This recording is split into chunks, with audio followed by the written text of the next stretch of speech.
bahwa Korea Selatan ini juga meningkatkan kerjasama ekonominya, itu juga untuk mengatasi rantai pasok global mereka sendiri. Yang selama ini mereka hanya disuplai dari Indonesia dari bahan-bahan baku saja. Namun saat ini sekarang kita tidak hanya ingin bahan baku saja yang mereka ambil, tetapi mereka harus menciptakan downstream dan midstreamnya ada di Indonesia, sehingga bisa menyerap tenaga kerja Indonesia seperti yang Anda tanyakan ya. Jadi dari komitmen kemarin saja, kemarin yang ditandatangani dari beberapa pengusaha itu diperkirakan kurang lebih akan menyerap 58.000 tenaga kerja Indonesia yang akan menopang industri-industri besar tersebut. Namun jangan hanya dihitung dari situ.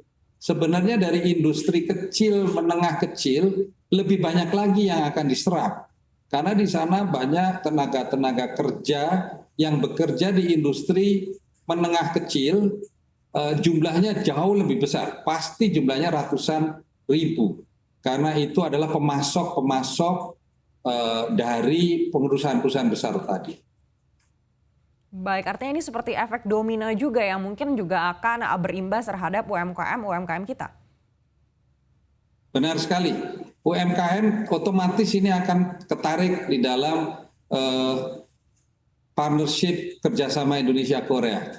Dengan perusahaan-perusahaan besar tadi sudah invest, mereka akan butuh pemasok katakanlah untuk hal-hal yang mungkin teknologinya tidak terlalu tinggi. Teknologi yang semi otomatis atau yang masih manual, mereka membutuhkan UMKM untuk mendukung.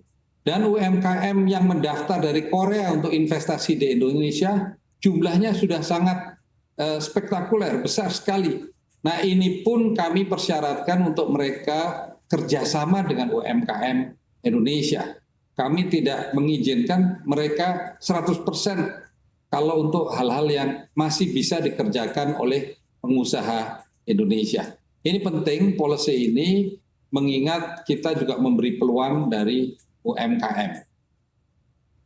Baik, lalu apa yang harus disiapkan oleh 58.000 tenaga kerja kita mungkin untuk bisa memenuhi standar yang sama yang dibutuhkan oleh perusahaan-perusahaan dari Korea Selatan ini? Tentu saja peningkatan skill, peningkatan keterampilan yang harus dimiliki.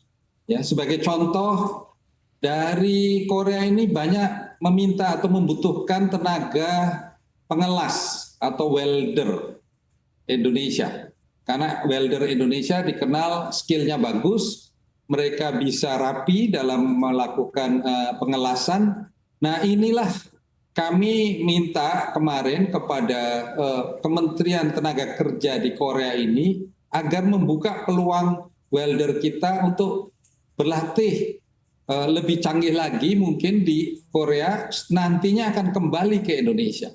Oleh sebab itu diperlukan banyak sekolah-sekolah vokasi yang khusus menghasilkan welder misalnya. Welder dari tingkatan yang standar, yang basic, sampai welder yang paling tinggi, deep sea misalnya, di laut dalam misalnya untuk pengelasan kapal.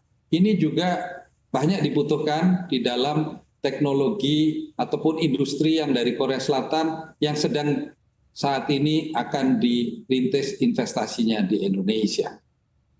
Baik, Pak Gani, kita mengenal Korea Selatan sebagai salah satu negara dengan teknologi yang sangat maju. Lalu apakah keterbatasan teknologi yang ada di Indonesia ini lalu menjadi salah satu kendala juga untuk kerjasama ini?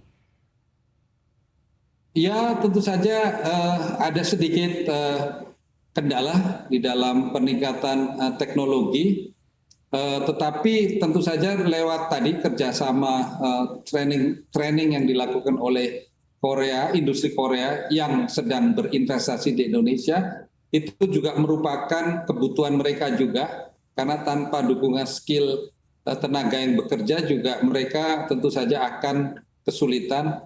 Tentang robotik misalnya, di Korea Selatan ada banyak industri yang dikerjakan robot, memerlukan operator robot yang canggih merupakan satu hal baru buat putra-putra Indonesia tentang pengetahuan tentang robot ini, ya.